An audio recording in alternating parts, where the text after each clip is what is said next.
कभी आपने सोचा कि एक ऐसा लीडर जो अपने लोगों को मुफ्त बिजली, तालीम, सेहत, घर और गैस देता था, आखिर वही लोग उसे सड़क पर घसीट कर क्यों मार देते हैं? ये सिर्फ एक कहानी नहीं, ये हकीकत है। लिबिया की कर्नल मुअम्मर कज़ाफ़ी की कज़ाफ़ी एक ख्वाब, एक बगावत, एक इनकलाब था। क्या वजह थी कि एक वक्त का सबसे ताकतवर लीडर, जिसके पास दुनिया की सबसे बड़ी तेल की दौलत, बेहतरीन बुनियादी सहूलतें और एक खुशहाल कौम थी, उसको आखिरकार अपने ही लोगों के हाथों मारा गया? किस तरह वो शख्स जिसने लीबिया को ख्वाबों की सरजमीन बनाया था, एक दिन अपने ही मुल्क में गम और खून का शिकार हुआ? ये वो सवालात हैं जो आज भी उसकी मौत के बारे में जहन में गर्दिश करते हैं। लीबिया 21वीं सदी के आगाज में एक जन्नत का मंजर पेश करता था। लीबिया का तेल दुनिया भर में मशहूर था, उसके पास बड़ी दौलत थी और कज़ाफ़ी की हुकूमत ने अपने निज़ाम को ऐसी सहूलतें फराहम कि जिनके बारे में दूसरे अरब ममालिक भी ख्वाब देखते थे। बिजली, गैस, पानी, हर घर में ये सब चीजें दस्तयाब थी। और उसके बाद वो आलमगीर मईशत, दुनिया के सामने एक ताकतवर मुल्क था।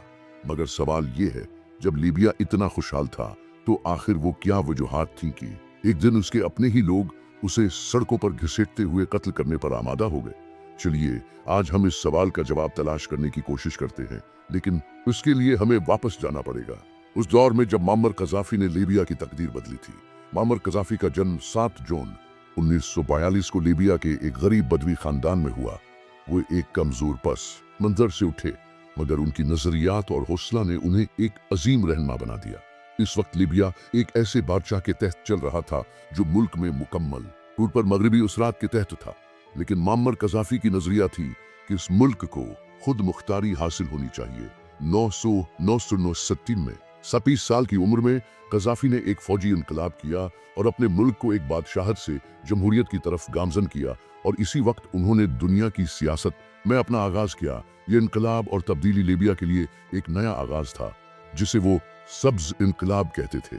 जब कज़ाफ़ी ने इक़्तिदार संभाला तो उनके पास एक वाज़ेह नजरिया था, लीबिया को न सिर्फ एक मजबूत ताकत बनाना, बल्कि दुनिया के हर गोशे में अपनी आवाज बुलंद करना। और उनकी हुकूमत ने मुल्क में तरक्की के नए दरवाजे खोले। ये वो दौर था जब लीबिया का तेल दुनिया की सबसे बड़ी दौलत में शुमार होता था। बिजली, पानी, गैस, हर चीज मुफ्त थी। अवाम को ऐसी सहूलतें फराहम की गईं जो पूरे अरब दुनिया में कहीं नहीं मिलती थी। कज़ाफ़ी ने अपने लोगों के लिए तालीम, सेहत और रहाइश के मय्यार को बेहतर बनाया। लिबिया फर्स्ट के नारे के साथ उन्होंने मुल्क की मईशत को मुस्तहकम किया और एक खुशहाल माशरती ढांचा कायम किया। मगर कज़ाफ़ी का ख्वाब सिर्फ अपने मुल्क तक महदूद नहीं था। उन्होंने आलमी सतह पर अपनी सियासत का एक अलग ही रंग अख्तियार किया। लीबिया बदलने लगा। हर शहरी को बिजली, मुफ्त गैस, मुफ्त यूनिवर्सिटी तक तालीम, मुफ्त शादी के वक्त हुकूमत की तरफ से लाखों दीनार की अमदाद। जो कोई बैरूनी मुल्क तालीम हासिल करना चाहे, हुकूमत उसके अखराजात उठाती। किसानों को जमीन, पानी, बीज सब कुछ फ्री। या कोई ख्वाब नहीं था। ये कज़ाफ़ी का लीबिया था। लेकिन फिर दुनिया की ताकतें हरकत में आई। अमेरिका, नीटो और यूरोप सबको खतरा महसूस होने लगा, क्योंकि कज़ाफ़ी ने डॉलर को चैलेंज किया, गोल्ड दीनार करेंसी मुतारिफ करवाने की बात की, पूरे अफ्रीका के लिए गर्ब के बैंकिंग सिस्टम को बाईपास करने का मंसूबा बनाया, पीन अफ्रीकन यूनियन बनाने का ऐलान किया। यह सब दुनिया के ताकतवरों को कबूल न था। फिर खेल शुरू हुआ। कज़ाफ़ी के खिलाफ साजिशी, मीडिया पर प्रोपेगेंडा, डिक्टेटर, आमर, कातिल के अलकाबात। और 2011 में एक नया मंसूबा बनाया गया। अरब स्प्रिंग के नाम पर फसादात फैलाए गए, लोगों को उकसाया गया, नीटो को हमले का बहाना दिया गया।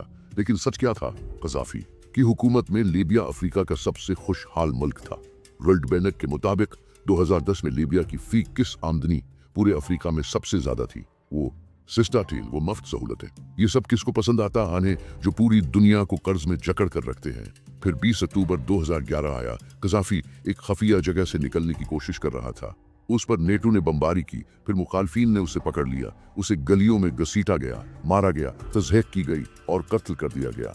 लेकिन ये कत्ल सिर्फ एक इंसान का नहीं था, ये कत्ल था आज़ादी का, खुद मुख्तारी का, एक खुशहाल अफ्रीका का ख्वाब का, और उस निज़ाम का जो बगैर सूद, बगैर कर्ज सबको बराबर का हक देता था। आज लीबिया कहाँ है?